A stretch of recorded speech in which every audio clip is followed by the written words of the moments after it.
So I'm currently in Bagworth at the moment, seeing some family, about 150 miles away from where I currently live, and just checking out this local gym while I'm staying for the week. And it's time for another Unfiltered Car Talk. And a lot of people have been asking me how I managed to be so independent and like kind of somewhat successful in my journey despite having autism and being in the foster care system. So I'm just going to quickly go over how my independence grew going into adulthood. So most of my life has been pretty controlled to the point where I couldn't grow my own independence because since being in the foster care system, everything is very strict. It's kind of like a hand holding that everything's done for you and you can't go against the rules or rebel against them. Like that was instilled into my head for a long time. Like you've got to be back by this time. You can't go here without telling me. You can't do this or do that. So when I was trying to kind of build my own identity and become independent, it was quite difficult when the social services, which is kind of like the governing regulation of all kids in foster care, set these guidelines for the foster parents to follow to universally put onto the children. So growing up, it was hard for me to have any sort of father figure in my life, because obviously this is kind of my dad was there, but obviously he wasn't raising me. So all the things that a father should have taught his son didn't get passed on to me. So like even simple stuff like showering and brushing your teeth, they weren't instilled into me properly, because the foster parents that I was with made it out to be a chore instead of something that everyone was supposed to do, you know. So like even up to the ages of about 13, 14, 15, my foster parents would still have to remind me to brush my teeth and shower, because I kind of rebelled against it, because I was like, why should I have to do this instead of just, oh, it's good for you, you should do it for yourself. It's not like a chore that they're asking you to do, you should just do it. So I was a bit unhygienic and like unindependent in what I was doing, and I guess rebelling against some rules were my only form of independence back in the day.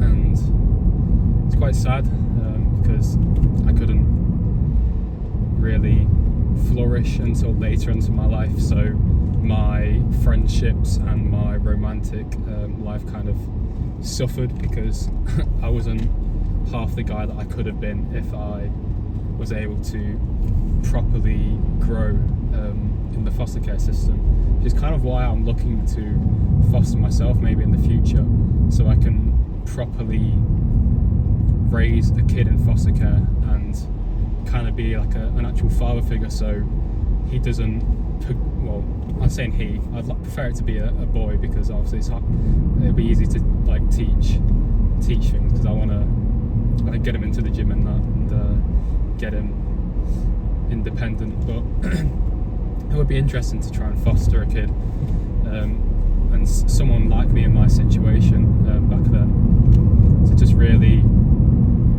bring out the potential a lot earlier than what I've done with my own life, because I only started being independent probably around 17 years old. That's when I started to buy my own clothes and listen to whatever music I wanted to, start travelling outside my hometown independently, getting the bus, staying out longer, exploring new places, and really being allowed to be left on my own for some time instead of having to be dragged around everywhere, because that's what happens when you're in foster care. You have to get drove around everywhere. You're not allowed to stay by yourself at home until you're probably around the ages of like 16, 17. So that's the thing, I was still getting my clothes bought for me and took around shopping at 16. Imagine how embarrassing that is, just having to like just stick by by your foster parents' side everywhere you go, and kind of not really able to display your youth and your teenage self. Yeah, it's very, very embarrassing. You can't really, like, when I used to go out in public, I was very self-conscious because I didn't know what to wear. I was getting dictated where to go, and basically having my hand held in any public situation. I wasn't allowed to wander off or be myself, and that made me very insecure because I'd see girls my age at like 15 and 16. I'd be like being dragged around in clothes that were bought for me, and I didn't really know how I could do any better, or how I could actually like be a teenager or like the other kids, because it's kind of, I was just known as like the kid in foster care who kind of was had everything done for him. So when I turned 17 and I started to really become more independent, that was really a great turning point in my life. Probably summer 2022 was when I started to really become a lot more independent. So this is when I originally found self-improvement, and I was thinking to myself, there's guys out there improving constantly, and who are gonna beat me in areas of life if I don't start being more independent and getting more of a personality and really being more of a man. So summer 2022, that's when I got heavy into self-improvement. I started journaling, started upping my hygiene a lot more, going to the gym, meditating, cutting down on bad habits such as eating unhealthy, and I'd like to say it's like self-improvement, but it's just really just normal things that I should have been doing in the first place, but I kind of made it my own. My whole personality was self-improvement back then, and I had to make it my whole personality because that allowed me to really hyperfixate on it and kind of traject myself and pull myself back and really like slingshot myself really far in terms of my progress, in terms of gaining weight and getting muscular, becoming more confident and independent, more disciplined. And yeah, one of the big things to becoming more independent was really just getting out my comfort zone, doing things I haven't done before that I was too scared to do, that made me realise like, oh wait, I should actually really be doing this because I enjoy it and it's really helping me out. And that's the same with a lot of things. You need to really go out your comfort zone to build your independence, and if you don't go out your comfort zone, you'll most likely stay where you are, and you don't, unless you're content with where you are, which for most people really isn't that likely, then you'll never really actually get anywhere with life. And another big step in getting more independent was going to university. So originally I was going to stay at my grandma's. This was summer, how I said summer 2022 earlier was when I started being more independent and doing self-improvement. I meant summer 2021. Now we're back in summer 2022, so this was the summer before starting university, and I was planning originally to catch the bus to uni because it was only about an hour in buses away, and it would have saved me money on renting student accommodation.